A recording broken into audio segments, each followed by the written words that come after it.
at 6:17 this morning on your drive into work on this Friday Eve edition of the Lance Roberts Show. It's Thursday. Friday Eve just sounds better, right, Danny? Is it Thursday already? I know. It was also the last day of February. Yeah, time's flying. I know. 2 months of the year is already gone. Next month, Christmas season starts.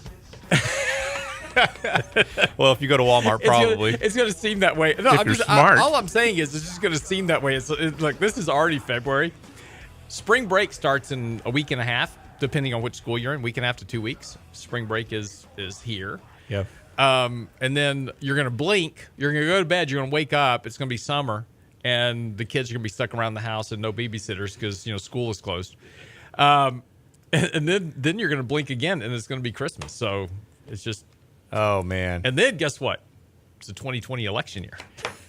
And all hell's going to break loose then. I feel like we're already there just with all the noise surrounding everything, right? I know. I do. Speaking of upcoming things, we've got an event coming up very shortly, the Right Lane Retirement Workshop. That's right. So we're actually on March 9th here in Katy. So it's going to be the Courtyard Houston. We're doing a Right Lane workshop. It's really good for people looking at gearing up towards retirement. We also have a lot of people that come in who are already retired. So lots of tips surrounding portfolio management, financial planning, what you should be looking at, how you should be gearing up towards those retirement years, and making sure clients don't fall in that psychological black hole. So really helping people find a purpose in retirement. So we talk about a lot of behavior things as well, but we're also going to touch on and go in quite a bit of depth in Social Security, Medicare, housing and retirement. We have some charts that we really like to share with people and things that you talk about frequently. I mean, look where the markets are. Look at a fundamental basis where things stand. And how do you need to prepare yourself? Because it's not, I think we have that old adage, especially in the financial industry, where they say, oh, well, use 100, subtract your age, and that's how much you need in stocks. Well, that's baloney, right? and so if you have a guy who's 30, well, you mean 70% stocks when we have P ratios at what? 30. 30? Okay, probably not. So we take so many variables when we talk about portfolio management with what you do so well. And so we really bring that home and help people trying to decide, okay, what's really right for me? And I think being a fiduciary with what we do gives us a different perspective on how we discuss these things. Lance, it's funny. Last time we did this workshop in the Woodlands, we had people coming up and say, hold on, this was great. We got a ton of information. What are you selling? What's the product? I was just going to ask you, so what are you selling people? Yeah. Is this one of those annuity things? Yeah, so meet us at Perry's. The funny thing, I was thinking about this the other day. I think that Perry's must own insurance companies because that's where everybody goes, right? All these guys, you go get a steak dinner. So like, hey, it's a 2-for-1 deal. Right. They're winning. No, the products ourselves, the experience, the education, that's what I think that we hope to make people understand, that we're not out there pushing a product. We don't have a product.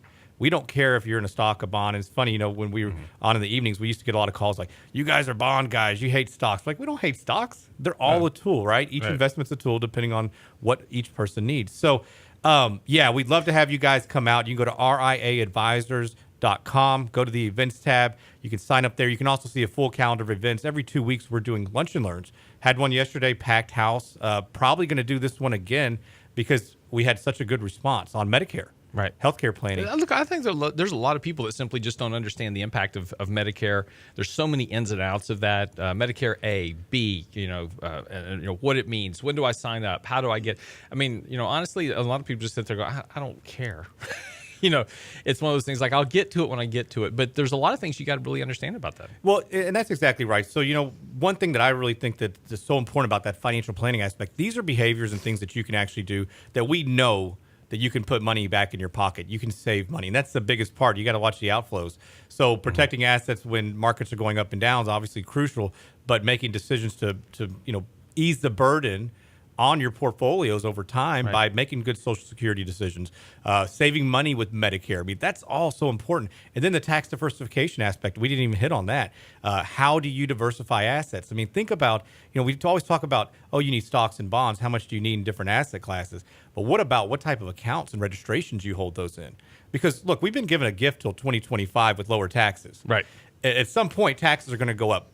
These yahoos in Washington, they can't control a budget. They don't a budget. We haven't done that in like 12 years. Right. So at some point, this is me personally thinking, rates are going to go up. Right. And so, well, and again, if you change, and if we, in the next election cycle, look, the Democrats have already taken control of the House. And if we do lose control of the Senate or the presidency in the next election or two, not necessarily 2020, but in 2024, look, there's this, we were just talking about yesterday, there's this whole movement. Bernie Sanders is talking about a socialist revolution in the country. You know, we've got Ocasio-Cortez. Thank God she's too young to run for president. But, you know, she's pushing that agenda. And that agenda, that socialist idea is getting a whole lot more traction. Well, to pay for that, you know, go to look at any socialist country and their tax rate. France, as an example, their total, this is one thing, this is a big misnomer about taxes, right? They go, the U.S. had the highest corporate tax rate in the world. Remember that argument? Yep. In fact, today I just have an article out on our website at realinvestmentadvice.com looking at tax cuts a year later. Did they actually work? But the argument is that tax rates in the U.S. are the highest in the world. Absolutely a lie. We actually had the lowest tax rate in the world, and especially on an effective tax rate, what corporations actually paid was about 16% versus 35%. Now that effective tax rate's about 10.9% after the tax cuts. But what we didn't have, and what every other country does have, is a VAT tax, a value-added tax. And that's where these socialist countries get that additional tax revenue. In France, their total tax rate runs about 80%. But 80% of the people work for the government. So, you know, it's you pay for what you get. So if you want all the free stuff, you're absolutely right. Tax rates are going to go up. And look, this movement towards socialism in this country is going to require tax rates to go up. Well, the CBO, Congressional Budget Office, did a study not long ago, and they determined that if we stick on this path of fiscal irresponsibility, that the minimum tax bracket would likely be 25%. You think about that right now, I think you can get up to, if you're married filing jointly, up to $321,000, and you're at 24 at that point. Right. So you're better off, and most people aren't making that type of money. Right. So let's think about this. So diversification of assets is extremely important to give you flexibility, and so it doesn't derail your financial plan way down the road. Right. These are things that I think they kind of go under the radar because we don't think about those. Right. Oh, yeah, taxes, this is great. Things are fantastic. Well, they're great until 2025, and they revert back because you can bet that these guys aren't going to make a big change between here and there. That's correct. Well, in the end, you know, I was talking to my wife just the other day is that, and, you know, she doesn't like to deal with more, you know, she wants me to, you know, be around forever. And I'm pretty convinced. She's already talked about stuffing the dog when it passes. I think I'm next on the list. Oh, man. But, you know, she doesn't want to talk about things like, you know, death and estate planning, these type of things. So I was trying to sit down with her the other day and explain to her our whole life insurance policy, which I've aggressively overfunded our whole life insurance policy for years. And there's and the benefit of that is it truly compounds every year in terms of growth, right around 6% annually, and it grows tax free. And I have tax free withdrawals. And you know, I like it better than my Roth because I don't fund a Roth at all. And the reason is that when I look at what I can put into a Roth, it doesn't really help me much because I can put so much more. I can put 10 times as much into my whole life insurance policy and get the same tax-free benefit and tax-free withdrawals. Yeah, so that's a great aspect. So, you know, we talk about how do you keep income levels down, especially in retirement, because Medicare premiums begin to go up if you're single. If you make more than $85,000, you know, your Medicare Part B premiums currently $135.50. Just went up $1.50 this year. If you get up, they add another $54. And then if you can continue to make more money, they start to hit you with these additional premiums, which that's one thing that we can control if you have the flexibility. So that whole life policy is going to give you the option to say, okay, we need to pull funds from somewhere. Here's how we can do it without this impacting our adjusted gross income, which is great. But it's a great tool. Right. But, you know, whole life insurance policy had a bad rap. You know, guys like Dave Ramsey, which, look, I don't have anything against Dave Ramsey. Great debt counselor, get you out of debt, you know, just live don't debt free. take his investment advice. Well, you know, he says, you know, buy term, you know, and that's all you need. And the idea was always you were supposed to buy term and invest the difference between the term life and the whole life. And somehow the actual last part of that got lost along the way.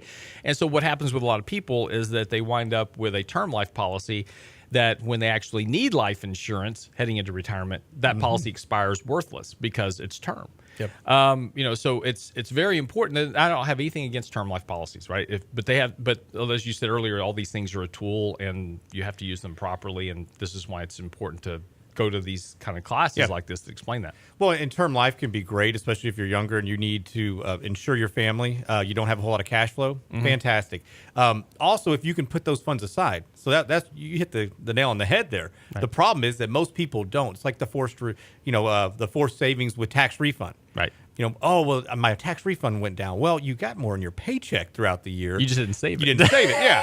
So now you're upset. And we shouldn't have looked at that way. I mean, I tell people, look, in a perfect world, I wouldn't get anything back or pay anything. That would be ideal. Right. But you'd be doing it all along the way. Actually, the way I look at it is I like to owe a little bit every year. Because that means that I got to borrow money from the government for free for a year. Hey, that's right. And, now that finally you're getting a little bit on cash, it's a different story where, a couple of years ago, that's terrible because you had to invest the money, take some risk just to get a little bit of return. Now, at least you can get a little bit of interest in the interim. Yeah, no, absolutely. I mean, what money market rates are paying over 2% now. Yeah, I mean, you do have to be very selective. You actually have to watch because like we see with Fidelity and some other institutions, Fidelity's actually pretty good, but there are a lot of firms that will put you in their cash default that pay nothing, right? Still, and then you've got to actually go manually in there. Go buy a different money market. I can't imagine that they're doing that accidentally. It's like, look, if nobody's paying attention, we'll put it in zero where we can capture the spread between zero and what we get on treasuries. Oh, yeah. They're making 2.3, 2.4. Yeah, they're doing great. So, and you're absolutely right. It's incredibly important if you've got an investment account and you're managing your own money is to look at your money market options because a lot of your sweep options, when you sell something, it just goes into cash, right? The cash sweep account. Yep. That probably pays close to nothing.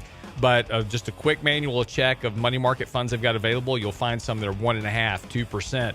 Sweep the money over there. Now, you're going to have to sell that fund to go buy something else when you're ready, but, it's worth the consideration. It is, absolutely. Quick break. We'll come back. A little bit more with Danny Ratliff right after the break. We got a bunch of headlines going on today, of course. Market futures are pointing down this morning. Markets have kind of been struggling here over the last couple of days, wrestling with this resistance at 2,800.